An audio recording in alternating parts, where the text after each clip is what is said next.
You ask Tiger to calculate. This deals with finding the midpoint between 2 points.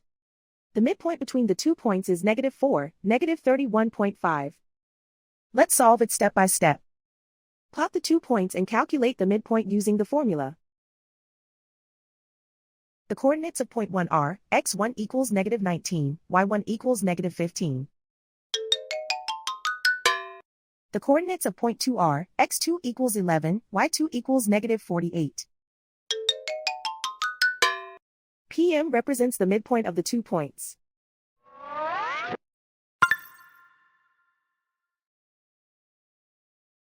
Use the x values in the midpoint formula to find the midpoints x. x1 equals -19. x2 equals 11.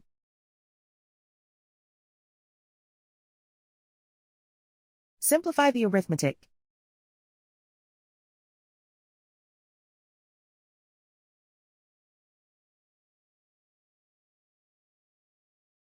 Use the y values in the midpoint formula to find the midpoints y. y1 equals -15.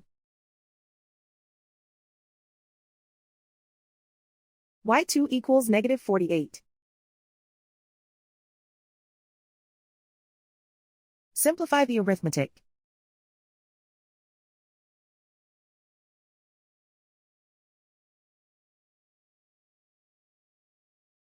And so, the midpoint is -4, -31.5.